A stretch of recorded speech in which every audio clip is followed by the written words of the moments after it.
Welcome to the MMA Outsiders Podcast with Andrew Peterson and Kenny Kadyrov.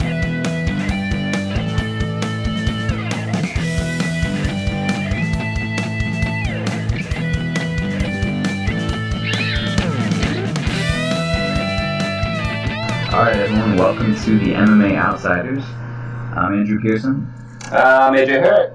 And we're here to talk about UFC Fight Night 127 in the O2 Arena in London. Alexander Volkov knocked out Fabricio Werdum. And AJ, how good did it feel to watch Fabricio Werdum go down and Volkov establish himself as the top contender? To me, it's kind of cool for Volkov, but I mean, it's kind of disappointing as well because, I really do respect Fabricio and would like to see him rise to the top again just because of his story, going to the UFC, getting cut, coming back, winning the championship. But, this is how the sport goes, man. This is the way it is. See, I did respect Werdum, but the fact that he reps murderous dictator Ramzan Kadyrov makes it really hard for me to say that again. Get behind him. The fact that he reps and takes money from murderous Chechen dictator Ramzan Kadyrov makes it really hard for me to get behind him. Right. So I was really happy that he got his goofy face punched in. Frankly. Well, you know what? This is something I was curious about too. Is you watch? Is it kind of like the Ronda Rousey effect?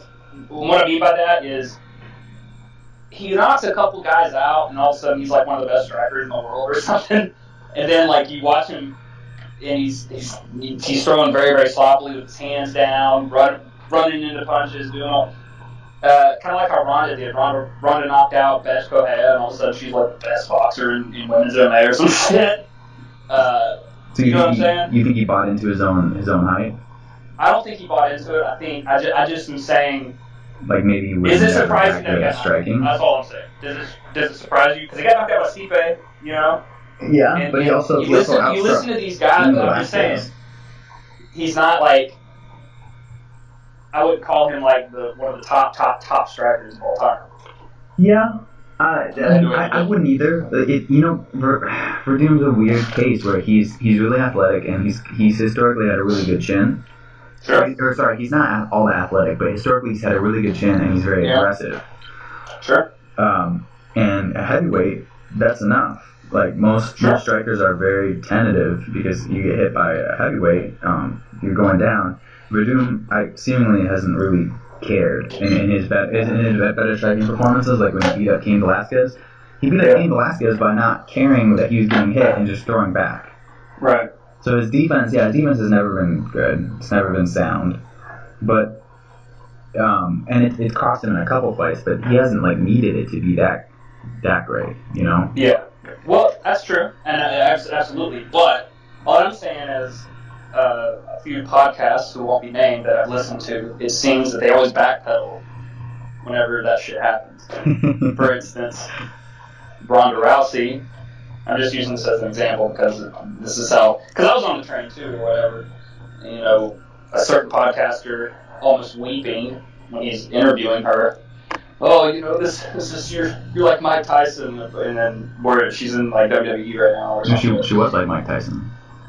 Mike Tyson also got knocked out. Yeah, but his career spanned a little bit longer than hers. I mean, she was. She was like Mike Tyson until she got punched in the face. Is that what you're talking about? Like a really good boxer. The only fucked thing about Mike Tyson is he got knocked out by a guy that was not supposed to knock him out at all. Yeah, well, his trainer died, didn't he? And then that's when it kind of... but like, he was kind of a fuck up, too, during those years. He was really kind of bought into his own bullshit and felt like indestructible, and he didn't train for that fight. He was in Japan, like, just banging a bunch of Japanese chicks. Like, he just didn't take it seriously. That's pretty much what happened. Yeah. Because he was supposed to fight Vander Holyfield, and that was supposed to be like a big super fight, because Vander Holyfield I think he moved up from cruiserweight, and that was one of the reasons Vander Holyfield didn't get his due, because Mike Tyson ended up getting locked up in prison, and Vander Holyfield ended up winning his title, and people kept calling him paper champ because Mike Tyson didn't lose, and then when they finally met, they were like, well, Mike Tyson's past his prime. You didn't get a prime Mike Tyson. Prime Mike Tyson, if you beat prime Mike Tyson, you might get our respect. But he never fully got the critics' respect because of that shit. Yeah, it's crazy. Yeah, you think that kind of happened to Amanda Nunes? Because Holly Holm seemed to get a real boost out of beating Ronda Rousey, but yeah, did not absolutely. happen to Well, Amanda that too. I mean, Amanda Nunes is also Brazilian, and I'm not saying people are racist, but it is kind of. Well, she's also not like a conventionally attractive blonde woman. Yeah, there you go. I mean, that's another one. You know, that's true too. I think it's really hard for. I mean, Joanna is probably one of the most successful foreign female fighters, and surprisingly, because it's kind of her English is really good, but you know that does affect the way people are going to perceive you. You know, whether you can talk and spit and everything like that. That's very true. Carry yourself eloquently, certain nowadays, anyways. Kind of rolling off that, and it's different for women than it is for men, but kind of rolling off that, like, how do you think Volkov like comes off? Like, do you think he gets some shine from this? Or I saw people online being like, "Oh, Werdum is just washed up. He looked terrible in this fight," and he didn't look great. But his takedowns were tricky. He had takedowns where he failed. He still got the sweep and still managed to take top positions. He was being very, very tricky with his ground game. He kept like letting his kicks get caught so that he could fight off his pack on the ground. And Volkov just didn't take the bait. He just stayed really calm, really composed. Well, let me come off your question that you just asked me. Who would you think in the top 10 he would fight next? It's a good question. He wants a title shot directly, which I guess he's earned it. I don't think it'll happen. He has, but I don't think it'll happen. Yeah, see, I agree, and I think it's partly because, like you were talking about, it's hard to get traction with the UFC fan base, and I think for Volkov, who's a guy who he speaks English. I mean, he's tall, but he's not like he doesn't have that Brock Lesnar like brute force appeal, even though his nickname is Drago. He's just a really tall guy who fights well, but not like, you know what I mean? Like he's not spectacular in any way. Is what I'm saying. Compared to Brock, you got to remember Brock was already a superstar worldwide. True. When he came to the UFC, I mean, he was like real good. And I didn't watch WWE at the time, but if you go back and look, I mean, his accolades in wrestling before he came to the UFC, I mean, the dude was the top of the top. Well, yeah, but the reason Brock would, even before that, like the reason he got into the WWE was he had this kind of brute force appeal where people looked at him and they thought, like, oh, this dude's a Viking. This guy has like, he has just had some gut level like appeal. Also, his demeanor too, like he had the X factor, you know. Yeah, exactly. Because wrestling's a weird business because you get some of these dudes that are huge and like Horseshoe, for instance. Like Horseshoe is a good example. You get a push, but then you don't really get the big push. And he was a huge, scary dude at the time. I've never heard of him, so. There's a documentary called Prescription Thugs. He was in that one.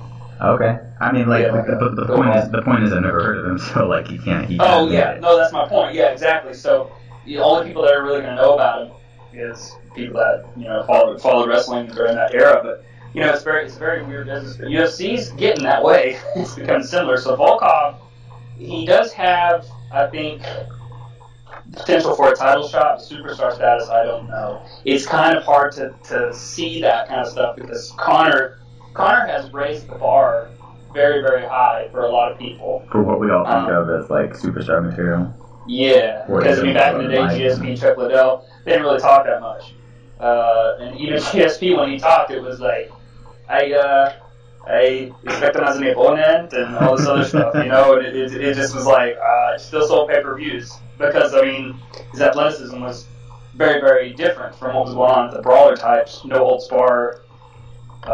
And he had Canada behind him. Yeah, he did have Canada behind him. For whatever reason, it helps to have like a core base of fans who are really rally behind you. Like, sure. I'm not sure why, but it does. Like McGregor had the Irish, and now he has huge appeal in America. and I don't know if we just like the Irish. We don't necessarily like Canadians, but we love GSP. You know, so yeah. I mean, not everyone loved GSP, but he had mass appeal. Is what I'm saying.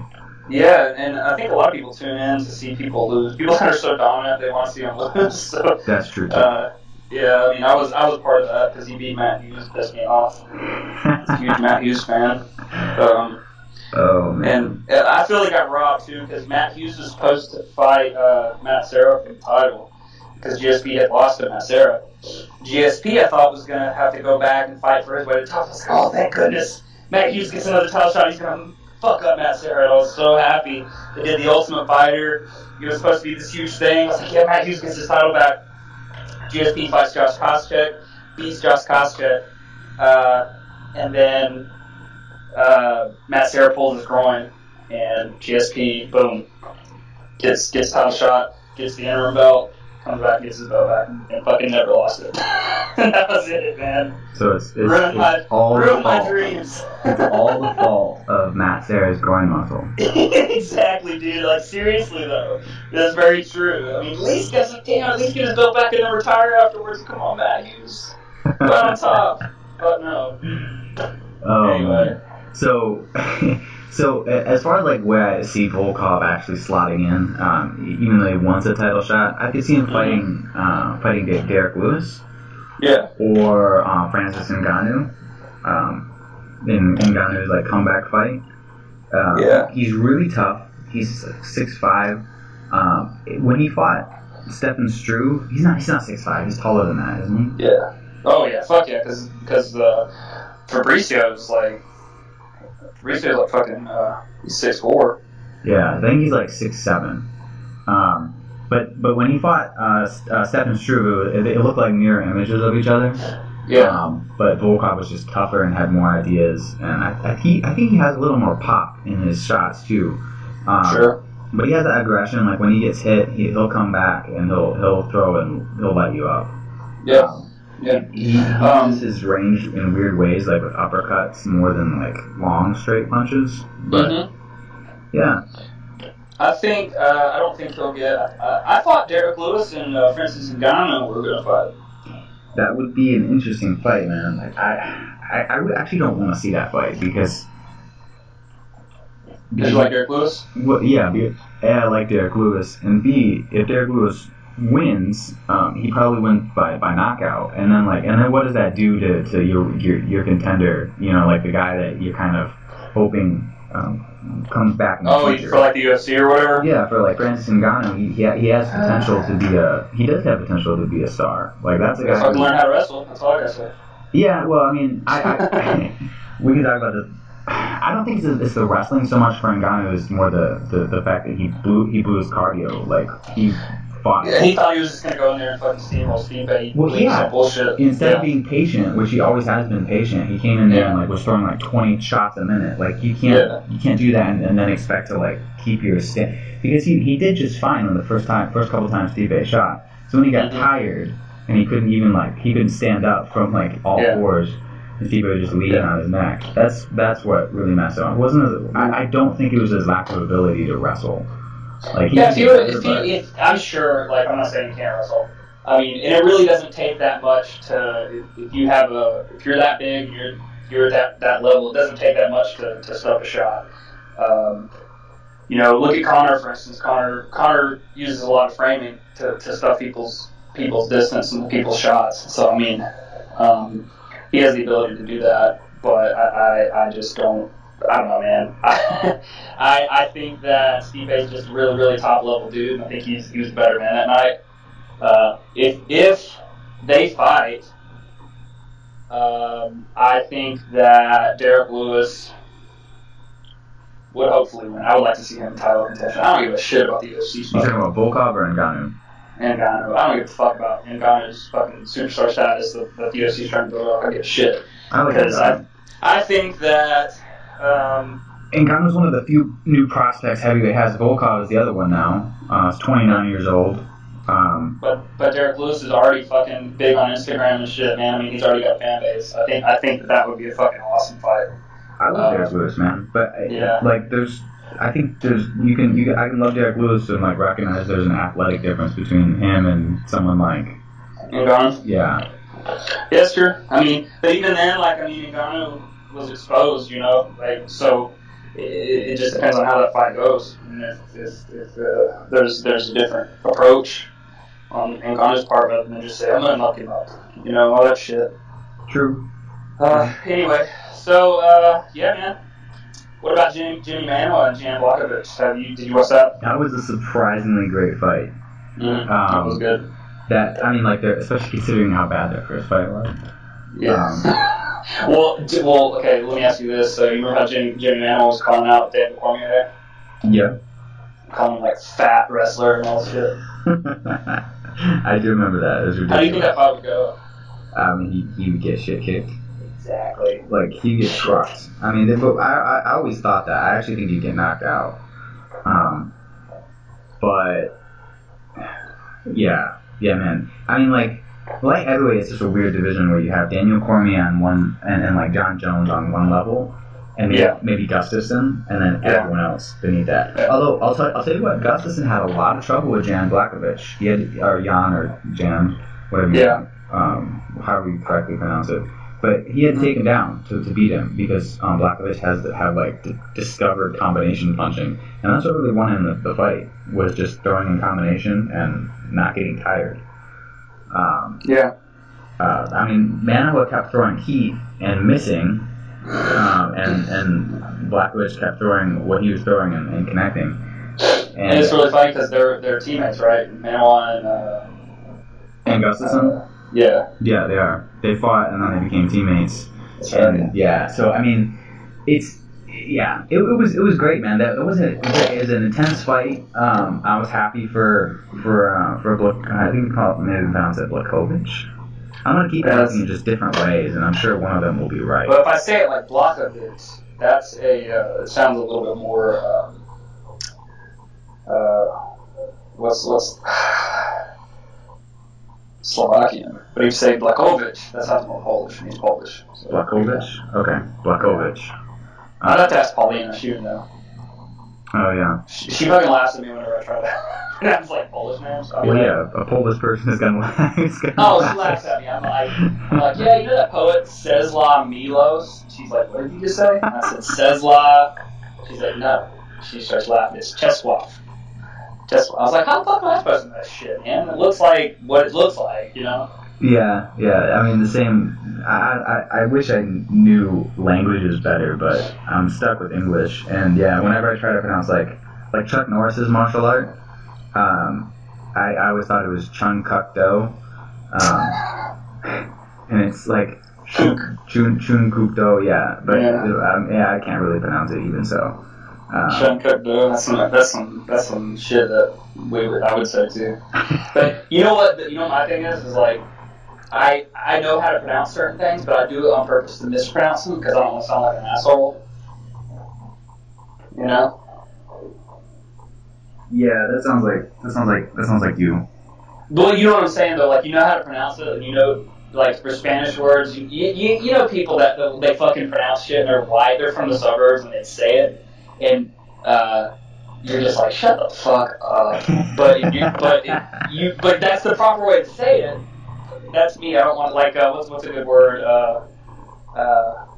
Gracias. That's a good. Yeah, like people like gracias. They roll their fucking R's, and you're like, dude, you're from fucking Tomball, dude. Like, relax, you know? Like you're fucking from the woodlands, and your dad's fucking Irish immigrants. Chill the fuck out. And but Happy St. Patty's Day, by the way. You gotta be careful with that patty shit. You know that? Yeah, St. Patrick's Day. The Americans call it Patty, and it's actually Patrick's. It's very derogatory, yeah. Is it really? Oh my gosh. You call somebody a Patty in Ireland, get the fuck out. Okay, I'll keep that in mind. It's like, it's very, very derogatory. Like, Irish people hate that shit. Because it's like, that's what, kind of like the English use, called patties. It's very, very fucked up. Yeah. Right, Irish were oppressed people. Yeah, they're still oppressed, unfortunately, in Northern Ireland. Oh, right. Yeah, sort of, kind of. Not as bad, but it's a thing. Anyway, we can talk about that shit, James Haney, and all that stuff some other time. Anyway, back to the fights. Yeah, so religious wars are in my heritage, but yeah, it's what other fights are interesting?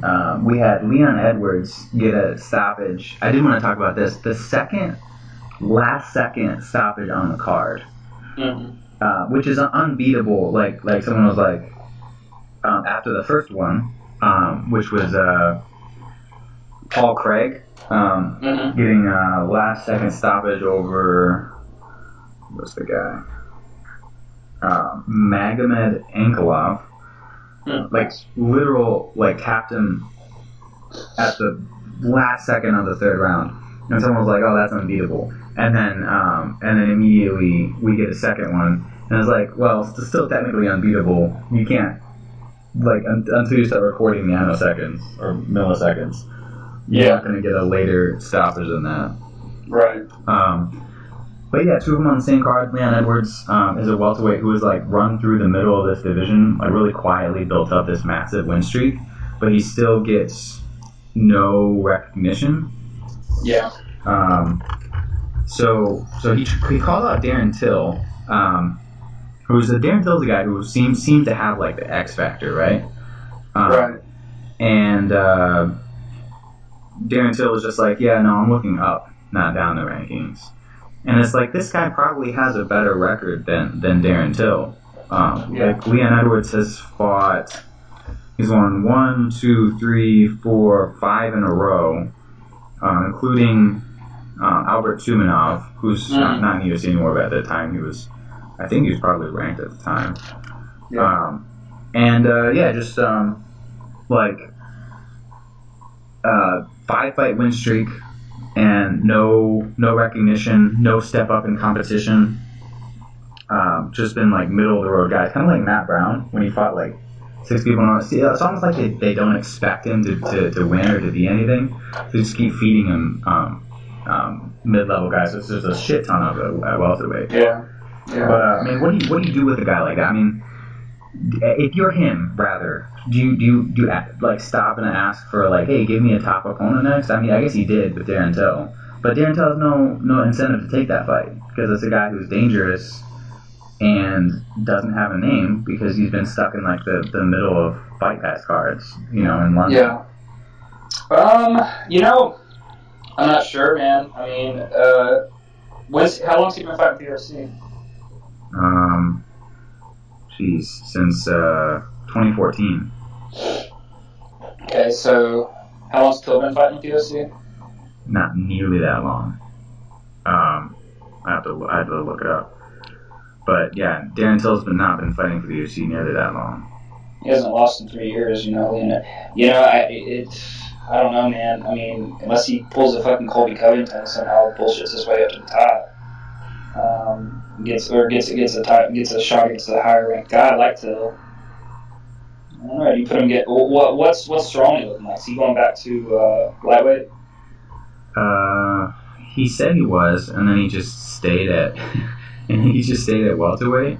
So I'm not sure what's going on exactly. No idea. So he fucked up Yancey, so I don't know. He did. So I mean, like, he probably is going to stay at welterweight. That'd be my guess. But he called out Khabib, so I'm not really sure. Maybe give him someone like that. Like a veteran who is not going to challenge for the title, but still has like an established name. Yeah. But even Darren Till's record's not like. I mean, he doesn't have a lot of top. No, he doesn't have a lot of top dudes. names. He had the one top name with Donald Cerrone, and that was kind of his breakout fight. And I was like, oh shit, this guy's really good. And then they haven't booked him since. So he's gonna headline in Liverpool, but they haven't even named an opponent for him. Who would you want Darren Till to fight? Like, who would be your dream matchup for him? Tom Bob. who that our audience would know would you like him to fight? Okay, I'm just kidding. Darren Till, well, he was talking about Jorge Masvidal. That would be fucking dope. That would be awesome. But I think Masvidal's already booked, isn't he? Or he's out till the summer. Yeah. And then who else was he asking for a fight against? There's somebody else. Stephen Thompson. Yeah. Or Colby Covington. I would like to see Colby fight just to see Colby lose. You think Till would beat him though? Yeah. I'm not so convinced of that. Yeah, no, I would see that. Because you watch Colby just like suck the soul out of someone just by hanging onto them and grappling them for 3 rounds. It's very disheartening. I don't think that. I don't know if Till would play that game. I don't think that. But he doesn't have to play that game, right? It's just Colby's got to get in on his hips once and then just stay there. Mm-hmm. I don't know. Maybe he would knock him out. I would hope so. I would hope so too. But to me that's like a dangerous fight. Well, I guess if you're interested in Covington, I'm not. But I just want him to fight for a fucking title, get it over with. I'm just tired of his fucking Twitter. Colby Covington? Yeah. I just want him to get that fucking title shot, see what it's like. Because undoubtedly, according to him, he beat the shit out of Tyron Woodley and. Okay. But yeah, that's what I'm saying. You can say anything. You can say anything about practice. Remember, like you can say anything about training and practice. Remember when Patrick Cummins said he made Daniel Cormier cry, and it was true. It was true. Like Cormier was like going through a lot of personal shit, and he was in the wrestling room. His son died or something, like recently. Yeah, and it was probably like one of his. He was the guy, so they're throwing everyone in there against him, and yeah, his son had died recently, like some serious like stuff. And yeah, so he was getting frustrated and he like broke down into tears. Cormier is weird because he's an emotional guy, and I mean obviously he kicked his ass in the octagon, like it was the most competitive fight of his career. Yeah. So, you know. Well, I mean, yeah. So Michael Bisping said that about Luke Rockhold. That was the beginning of their clash because they talked about it. And Michael Bisping said, I don't like to talk about training, but let's just say I'm the uncrowned Strikeforce middleweight champion. You know. I mean, you know what Covington reminds me of?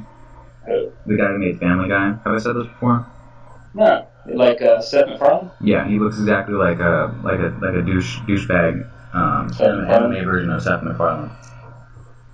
You know who he reminds me of? Fucking Ray Liotta from Goodfellas. Seth MacFarlane reminds you of Ray Liotta? No. Colby Covington. Now I gotta look this up. Just his eyeballs. Yeah, a little bit. Right, like the eyes. It's the eyes. I think it's a little too complimentary of Colby Covington, but yeah, a little bit. I can see that. Oh, this is my coming out podcast, by the way. I'm getting shit. No, I'm just kidding. Yeah. No, they got pretty eyes. Is what I'm saying. I mean, okay. They look like they take care of their eyelashes a little bit too much. Yeah. Yeah. I mean, Colby does that. I mean, Cody Garbrandt probably gets his eyebrows done. Oh wait, no. Who was it that broke up with their girlfriend recently? Oh, that was Mike Perry, another welterweight. Yeah, that was crazy. That shit was hilarious because she spelled wandering, and you got to know that she thought that was how like what the saying was. He had a wandering eye.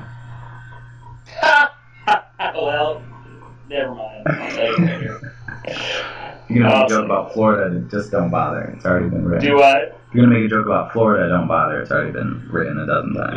It wasn't the Florida. It was just. Yeah. Well. Yeah, and like. She posted this like long kind of screed about how they're still friends, and the funny thing is like she just cornered him. She was yelling at him to break the leg, which is fucking ridiculous that she was in the corner. That kind of threw me off. I was like, wait, why is his girlfriend in his corner? Like you do see it sometimes with couples who are MMA fighters. Most of them are lesbians. They train together. Yeah, exactly. If you look at their Instagram, he's the one showing her like how to hit pads and all this stuff. And she's kind of athletic, so she was doing pretty good with it. But it's like, why is she in his corner? How does she possibly know enough about MMA to like? I don't know, man. That was weird. And then in the caption, which was like 2 weeks later, she's like, yeah, this has been coming for a while. How long has it been coming? What? Okay, whatever. You know, like they bought a house together. And then like so she posts this long screed, and then like the same day he's on Snapchat with other girls. Right. Like, yeah. So,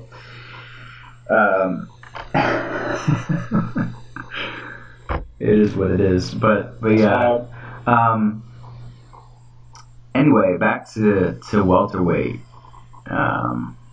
Yeah, I mean, I don't care about Colby Covington, but I would be worried that he would just mash Darren Till into the canvas for 5 rounds. That'd be nice. That'd be real nice. That'd be terrible. I mean, he I mean, like, the guy I think for Covington is Kamaru Usman. I just want to see him fight a guy he can't out wrestle, who will just knock him out. And I think Usman that's just not happening. Like, you don't think he'll take that fight? Fuck no. Colby Covington wants that title shit. He does not. He is being like ridiculous with that. I don't see him fighting Kamaru Usman. Yeah, well, he doesn't want that fight, obviously. But that's the fight I want to see him fight. Just like if I was dictator of the UFC. But yeah, I mean, yeah. So a 4-minute 59-second stoppage, and it's the second one on the card. Now, I've seen a couple of these like really late stoppages. Demetrius Johnson tapping Kyoji Horiguchi with an armbar. You had Michael Chiesa when he was coming up, fought Jorge Masvidal, and he tapped a choke that didn't even look like it was close. It was like with like the clapper had already sounded, like the bell was like seconds away in the first round. And it's like, and then there's this one where it was come from behind triangle submission win, and he tapped literally a split second before the bell sounded. Why would you tap? Why would you tap? What that to me is mind blowing. Like if there's got to be, you got to be kicking yourself, right? If you're Absolutely. Especially if it's a choke. If they're twisting your arm off and you tap and like avoid your elbow getting snapped, I can see that. Right. But I mean, well, it didn't happen to George St. Pierre. Like he could tap kind of late in the round to Matt Hughes. Oh, the armbar, yeah. It was like right when the bell rang, almost. Yeah, but like his arm was getting snapped off. Kinda. I mean, it was like the thing with George St. Pierre said about that fight. It was more of a mental block that he had. Yeah. Matt Hughes was like his idol, and it's kind of true because he didn't fight to his full potential. But like, no, it was one of those basic second day jiu-jitsu armbars Matt Hughes had. Yeah, I mean, I don't know. I like for the guys who tap when like they could have avoided it like very easily. How do you reconcile that in your mind? You got to be kicking yourself, right? Yeah, absolutely. Because he's always that shoulda, coulda, woulda. Like, damn, I should have did this. I should have did that. I should have did this. Literally a split second. Like in the case of like Kyoji Horiguchi or like Cub Swanson when he got choked out by Frankie Edgar. Cub was worried about his jaw because he broke it before. I empathize with that. Kyoji was losing, you know, like he wasn't gonna win the decision anyway. But this guy was winning the fight like pretty decisively, and then he taps out with like just a second remaining. That to me is it's still just like, oh man, you forfeit your win bonus, so that's like half your pay. That like you don't get the W on your record. Sometimes that can be the difference between like staying in the UFC and getting kicked out, or like advancing up the rankings, or you know. Yeah, well, that's what happened, man. I mean, what was the fight that the guy hurt the guy's foot, or the guy hurt his foot and he took him down? It was Sean O'Malley. Sean O'Malley, yeah. Yeah, so I mean, it's just like it's crazy to me. Like, I guess you're not always 100% like thinking clearly. But if you're getting choked, like I remember, I don't know, man. Yeah, no, it's crazy. You cannot have heard the bell. Cannot have realized that there was. He can't have realized it. Like, you know. Yeah, what I mean? I'm sure it was just like that's what was going on. I don't know, man. Probably just. Who knows? I mean, shit happens, you know. I don't know. I will tell you, like, if you're in a submission or you're in a bad spot, it feels like you're in there a lot longer than you are. Yes. Oh, fuck it. Well, and too, I mean, like, a lot of people are taught kind of second nature to immediately tap if you're in trouble, you know, in practice and stuff. So you've got the muscle memory down and those habits, you know. So who knows? Yeah, it's true. Yeah. So so let's by the way, Aldo is saying he accepted a fight with Jeremy Stevens in Singapore. How do you think that goes? I don't know. I hope Jeremy Stevens wins. You going for Jeremy Stevens? I would hope so. Yeah. I think it's a really interesting fight because Very interesting. unlike most people, I don't think Aldo's chin has deteriorated, or I don't think Aldo's skills rather have deteriorated, but his chin definitely has. Oh yeah.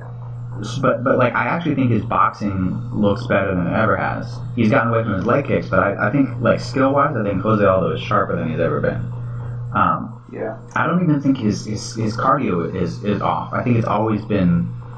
He's always needed. Yeah, it's always been this way. And I think there are just some people that like no matter how much you train or condition or run, like you're gonna like this is just their body, you know. Right, exactly. He's an explosive guy. I don't know if it's like completely unavoidable, but I know that he's been like ever since he's been fighting the UFC, his cardio has been what it is. Yeah. He coasts for minutes at a time, which makes this fight with Jeremy Stevens really interesting because Stevens doesn't push that really fast pace. But especially lately, Stevens looks like you can't engage him in the pocket and expect to win. Yeah. Which, like that to me is interesting. Like he hits really hard and he's seemingly like impossible to knock out nowadays. Yeah. Like the last guy to do was Eve Edwards, and like no one else has even come close since then. Right. And he's fought some hitters. So I don't know. This is gonna be really interesting. If Jose Aldo can't like scare him off with power, like I could see him kind of outboxing him for a couple rounds and then just getting clipped by Stevens. I don't know. We'll find out. I hope it's 5 rounds. Yeah. Hopefully it'll be like it should be at least a fight night, you know. Should be, right? Like I mean, yeah. But you know what's crazy? You know who we can see beat a bunch of different light heavyweights? Who? Dana White in the new UFC 3 game. I was so at a loss. I was like, what are you talking light heavyweights? Yes. In probably the funniest news of Thursday, I think it was, it came out. Yeah. Dana White is a playable character in the UFC game, and the really funny part is like they give this 49-year-old fat, bald fight promoter just like insane statistics. He's got a 91 striking. Someone was like joking and being like, credit to Dana White for not just making his stats 99, 99, 99 across the board, because that's what I do. Right. Yeah. I create myself in a video game. In the commentaries, like, that's a good shot for UFC President Dana White. And like in one of the simulation clips, he knocks out John Jones with a body. I know, I saw it. Yeah. It's like lit him up. I'm like, No, it's hilarious. The funny part is like the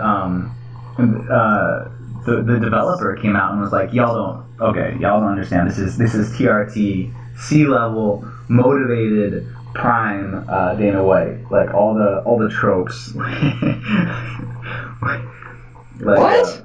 Like the developer, he came out and he's like, all right guys, before you criticize too hard, understand this is TRT, this is C-level, this is prime, this is motivated Dana White. I hope they're roasting the shit out of that guy. Oh yeah, no they are. Oh my god. But like the guy was like, it was a joke because it's like, of course, obviously it's ridiculous that his stats are this high. So he's making a joke out of it by referencing sure. all the memes of like C-level Cain Velasquez or motivated BJ Penn or like TRT Vitor. But yeah, no, obviously it's hilarious and it's like it also goes to show like they've got a number of actual ranked fighters like Curtis Blades or even their own flyweight champion who is not in this game. What? Yeah, Nico Montana. She's not in the game. What the fuck? So they're missing their own champions or like ranked contenders or guys who have main evented fight nights or UFC cards like Yushin Okami, Curtis Blades. I don't think he's main event this stuff, but he's like a top 10 contender. He's not in the game. Darren Till wasn't in it until recently. I don't know if he is now. And yet they have their fat bald president in there. That's hilarious. No, Darren Till isn't. Yeah, he is in it. Mm-hmm. Okay, so they fixed that, but like, yeah, man. It's just like obviously you have no stars where the special guy you put in the game is the president. That's ridiculous. Like yeah, right up there with Bruce Lee. Like. Oh yeah, right. Like the Godfather of MMA or whatever. Fuck Gene Liddell. Yeah, no, Bruce Lee. Yeah, no, I mean it's just like. I don't know, man. And of course, someone else was like, "Oh yeah, the only fighter who will see any money in the UFC game is Dana White." Yeah, right. Multiple Hall of Fame winner, all this other shit. Yeah. Yeah. So it's just on multiple levels. It's both egregious and hilarious. That's hilarious. And it reveals just how bad the UFC is at promoting anyone except themselves. Right. Like that's freaking hilarious, man. So, I know you had asked about what we were going to talk about, and one of the things you said was Jordan Peterson. Oh yeah, so I want to ask you. This is slightly off topic, but it's Jordan. I think there's an interesting discussion to have between like two guys who are big fans of MMA, right? And like think about violence, like on a professional level. Yeah. Jordan Peterson has this thing where he said that for when guys debate guys, there's always the subtext that they could fight. That like if it doesn't go well, the argument or debate doesn't go well, you can like physically throw down. And that because you can't do that with girls, that you just get frustrated. And I'm like, what? But I've been frustrated with talking to guys too. What? You know what I mean? Well, and his thing is like, oh, if a guy wouldn't fight you, that's just a guy you don't have any respect for. Like what? That's retarded. That's just a fucking macho thing to say. To me, it comes across as incredibly insecure, and I say this as like a guy who grew up as like a 145-pound like white male in high school, who was just like a tiny, skinny like kid who like read a ton of books, and like always wondered how he would do in a fight when he'd probably get his. I would have gotten my ass kicked against anyone who knew how to fight at all. And that, like, to me, that comes across as like incredibly insecure. Yeah. Like, what do you mean? It's just why? First of all, they're entirely different processes, right? Like, we've seen guys like just eviscerate people in the trash talk department and then get knocked out, like, or knocked down, or like completely dominated. Yeah. And outthought in the middle of the fight, like Dominic Cruz versus Cody Garbrandt is the fight that comes to mind. Cruz absolutely destroyed Garbrandt verbally, and he would every single time. But like you put him in a cage, and it's 100% different story. Yeah. So I don't know. To pretend that like you like a scholarly debate with a woman is somehow different because you can't physically fight them. Also, like what Jordan Peterson is like a skinny academic. He sounds like a Canadian version of like the Muppets. Like, well, I mean, my thing is this. All right, every person in the world has had a debate, sub-level, educational or not, with a woman and a man. And yeah, there is that kind of underlying thing in the room where you say, yeah, this guy and I, we can fight, but it's not always a macho thing when you're debating a guy. Like, you're not trying to. There are genuinely people that exist, including myself, that are not debating to try and gain some kind of dominance. We're debating to get a thought process. Interested in the ideas. Yes, like that's what he's implying, that arguments are solely solely happen because there's a dominance factor, which sometimes there is, but not every time. Debates don't always happen just because of that. They're trying to prove a point of their thought process. They're trying to win people over and their ideas. So you have a hot temper. When was the last time you were debating with someone about like an idea you considered philosophically serious, and you weren't winning, so you decided like you're going to kick their ass? I don't think that's ever happened. I honestly don't think that's ever happened. Like when it comes to debating, I've had that happen recently where I was walking. Actually, it was a couple days ago. I was walking across the street. Somebody like in their car almost hit me, and I said, "Hey, keep driving, bitch!" And that happened, but not in a debate. Like in any serious discussion, I feel like why do you need violence as a sub? There's no need for it. My thing is this: there is always. Sorry, I'm washing my hands. I'm eating an orange as well, by the way. There's always great podcast content. Yeah. Yeah, there you go. There is always a reason for both. There's always a time and a place for both. There's always a time for there are times that violence is necessary. There are times that discussion is necessary. But nowadays, I just don't think that if you have a disagreement, fighting's not the best way to go.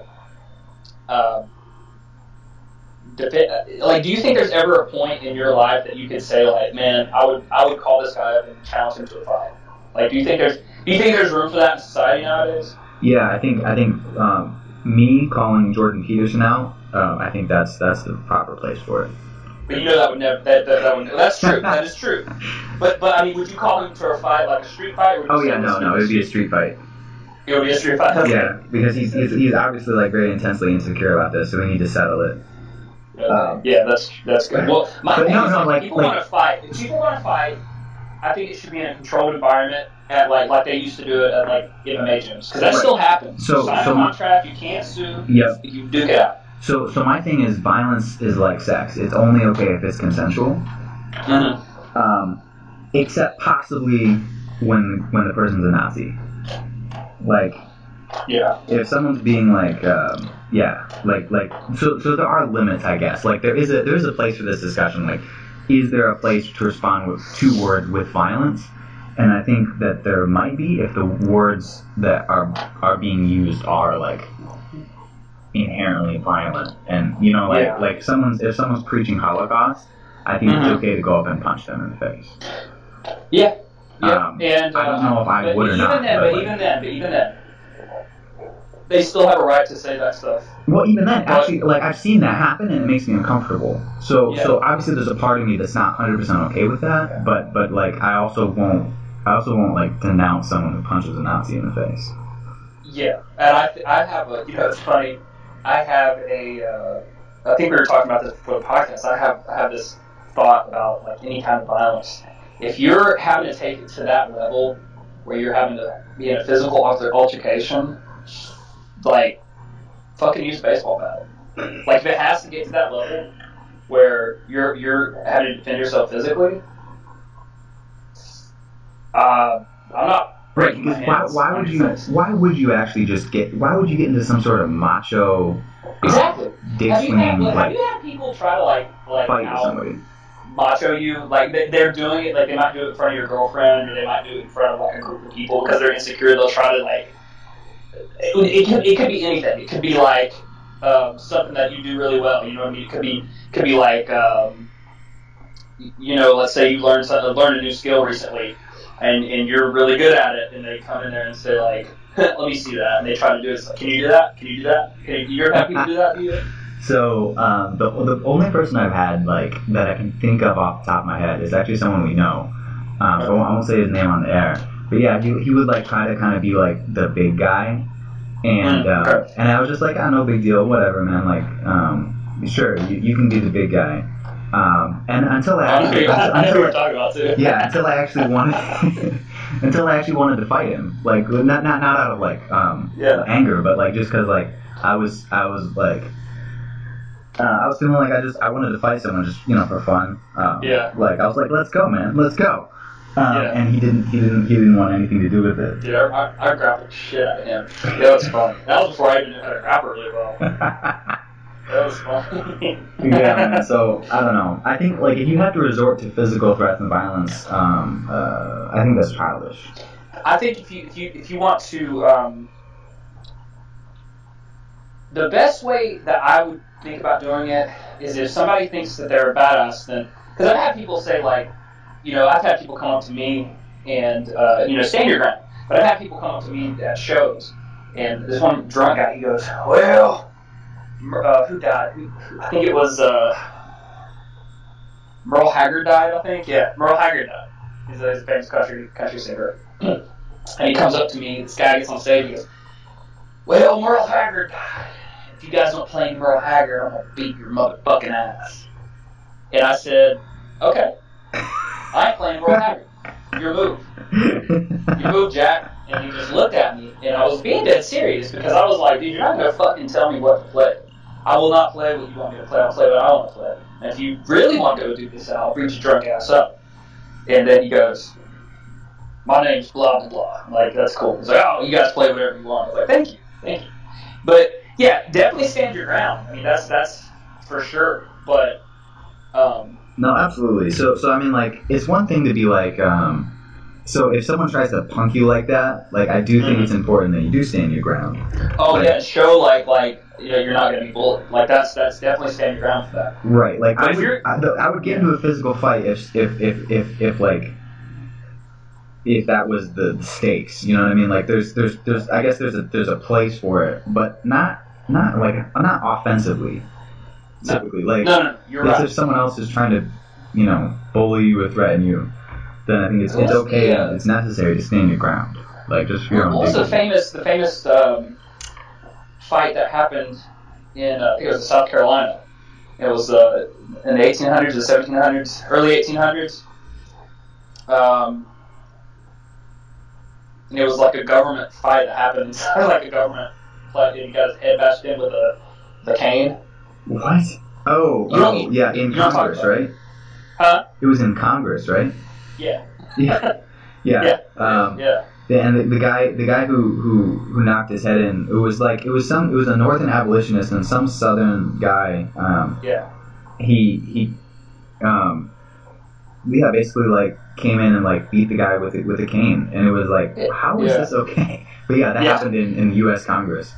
But that shit happens, but I think if you want to do that, make it like a grappling match. Don't make it like a punching where somebody's actually going to get hurt. But like show like you're, like, I wouldn't mind doing that because I've had that happen before. Like you be in a group of friends and somebody's like trying to be tough, and he's like, hey man, you want to wrestle?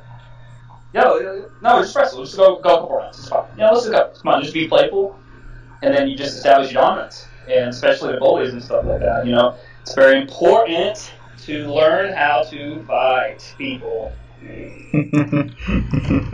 Yes. And if all else fails, I think it should all be like it should be a sumo match. You strip to your underwear, and you like see who can push each other out of some arbitrary circle. My favorite phrase is if I wanted to, I would take you down and put my dick in your mouth, and then the things kind of like look at you weird. Like, all right. Yeah. I don't know if I can endorse that, AJ. I'm just saying. That was a Fighter in the Kid quote. Anyways. Oh, was it? Yeah. Oh, okay. See, that's why I don't listen to podcasts that are terrible. Yeah, dude. I haven't listened to a lot of podcasts since I've been back, man. I've been so busy. But, dude, I'm going to shoot you a audio file of, like, one of the songs I did, and you can put it on the end of the podcast if you want. Somebody recorded it. Yeah, that's cool. Has some audience participation, so it's kind of cool. Yeah, I'll do that. So if anyone wants to hear that, that'll be on the end of this podcast. It was a bastardized version of some Ray Charles song. I was trying to remember it. I was like, how did the song go? And I was sitting there playing it. I was like, shit. So you just improvised and like played what you thought it was? Pretty much what happened, yeah. So I was like, how does this song go again? Because it fit really well. And I had a special guest playing the cajon. I didn't really know the guy. He just kind of jumped up on stage and let him. He plays locally around here. He's a touring musician. So that's kind of cool. Oh, that's cool. And yeah, man. But anyways, yeah, I'll do that, man. Is that all you got, brother? I think that's it, man. That's it. We covered pretty much everything I wanted to go over. Next week, hopefully, we'll have better audio. I'll have my mic, and Andrew will hopefully have his new mic. Yeah, next week we'll have better audio and no fights to talk about. So we'll just talk. Well, what we can do is we can recap other stuff like we can recap boxing. Like we can like look up Deontay Wilder and Ortiz. Danny Garcia, I think fought a couple weeks ago or last week, or Mikey Garcia. Yeah, there's a number of stuff, and there's always stuff happening in MMA even when there's not fights. So we're gonna try to be consistent week to week now.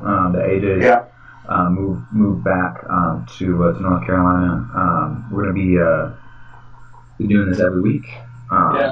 So yeah, trying to establish a consistent schedule even when there's not UFC events, which frankly is really nice. Yeah, and the good thing is I'm at even, so you can look forward to hearing me on Sunday. Yeah. So. Don't have to worry about me going to church or anything like that. Oh, right. Yeah. Well. Yes. Anywho. On that note, AJ, where can the heathens find you? The heathens can find me in hell. I will be on Instagram at AJAYHERICK. Actually, pretty cool. I had Jeremy Horn following me on Instagram. I thought that was pretty dope. Really? Yeah. Former UFC fighter Jeremy Horn? Yeah. He's old school. Then I have Twitter, which I don't really get on that much, so probably just find me on Instagram. But you can find me on Twitter as well. Same, AJAYHERICK. It's my handle. And Facebook, just friend request me. I'm going to get a musician page started soon. I got a recording session next week, so that shit is going to go down. Because I have so much time in my hands, I don't know what to do with it.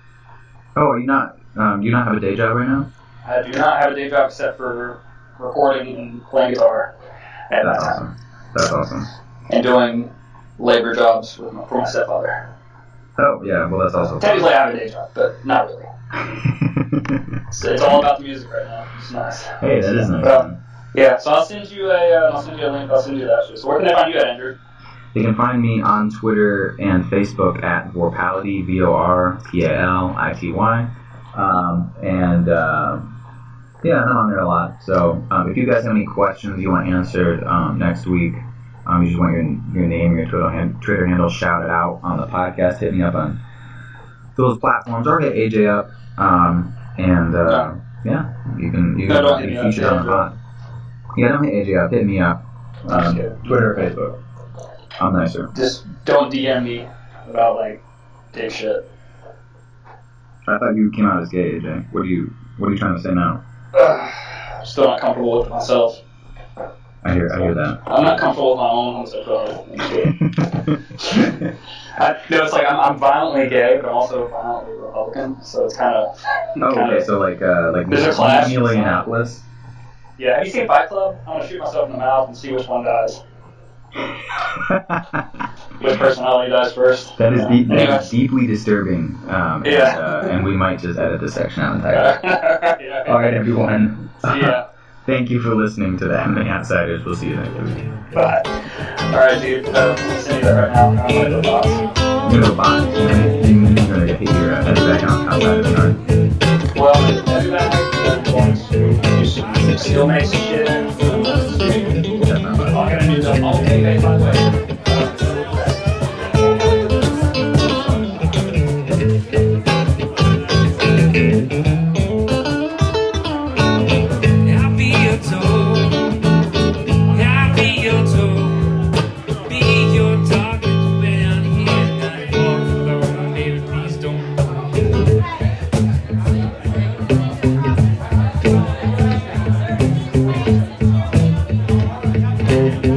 Thank you.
You guys have a good night. This is Dan Smith. Thank you so much for joining me, man. Appreciate it. Yeah, it's fun. You guys have a good night. Thank you. Seriously. Yeah, it was a lot of fun, dude. Appreciate it.